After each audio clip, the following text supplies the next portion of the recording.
Where does your net worth actually stand compared to everyone else your age? Most people have no idea, because nobody talks about real numbers. And the guessing usually goes one of two ways: total panic or false confidence. Let's fix that with actual data, broken down by age, straight from the source that actually tracks this properly, not some random internet guess. The numbers here come from the Federal Reserve's Survey of Consumer Finances, the most rigorous household wealth study in the country, adjusted for inflation through early 2026. We're using median net worth, not average, and that distinction matters more than almost anything else in this video. So hold on to that thought. We'll come back to it in a minute. One quick definition before the numbers. Net worth is everything you own minus everything you owe. Cash savings, retirement accounts, home equity, car value, investment accounts added up, then every debt subtracted out. Student loans, credit cards, auto loans, mortgages, all of it. For most households, home equity and retirement accounts end up being the two biggest pieces of that total by far. Here's where things stand by age group. Under 35, median net worth is about $39,000. For most people in this bracket, that number is dragged down hard by student debt and the simple fact that home ownership usually hasn't happened yet. If you're in this group and the number feels low, you're not behind. You're statistically normal. 35 to 44, median net worth jumps to about $135,600. This is usually the decade where a first home gets bought. Retirement contributions start compounding for real, and income tends to be climbing faster than it ever will again in most careers. The jump from the first bracket to this one is the single biggest percentage increase of any age range in the entire data set, which tells you just how much those early saving and investing habits actually matter down the line. 45 to 54, median net worth is around $247,200. Growth continues, but it's slower and steadier now. Mortgage balances are shrinking, retirement accounts are compounding on much larger balances than a decade earlier. And for a lot of households, this is peak earning income, right before kids' college costs or aging parents start pulling in the other direction. 55 to 64, median net worth climbs to about $364,500. This is the final stretch before retirement for most people, and it shows in the data. This is where decades of consistent investing really start to separate households that stayed the course from those that didn't. Small differences in savings rate back in your 30s turn into large differences by this point in life.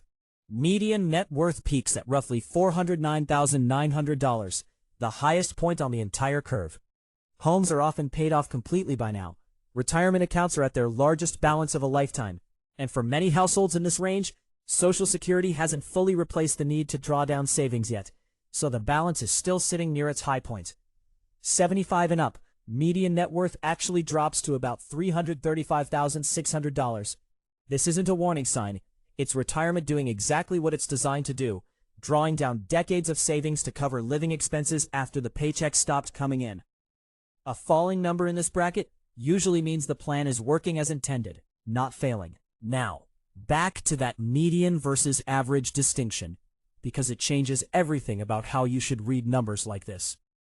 The average net worth figures you'll see floating around elsewhere are dramatically higher than these medians, sometimes 2 or 3 times higher, because a small number of extremely wealthy households pull the average way up, the same way one billionaire in a room of 100 people pulls the room's average income into the millions. The median is the household sitting right in the middle, which makes it a far more honest picture of where a typical person actually stands. If you've ever felt behind after seeing some average net worth statistic online, this is probably why.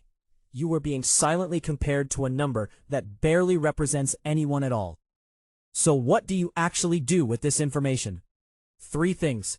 First, don't panic if you're below the number for your age.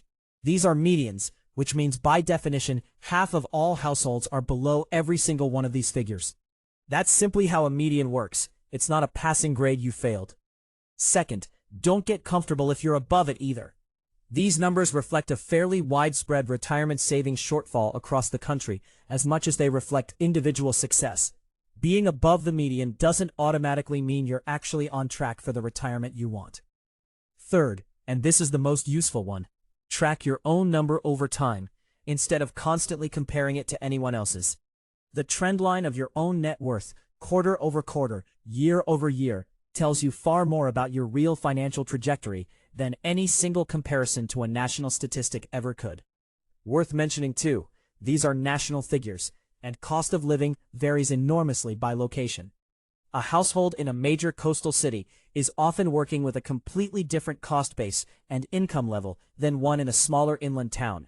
So treat these as a general benchmark to orient yourself, not a precise target you need to hit exactly. The habits that move you between these brackets faster aren't complicated or secret. Consistent investing, even in small amounts, started earlier rather than later, so it has more years to compound.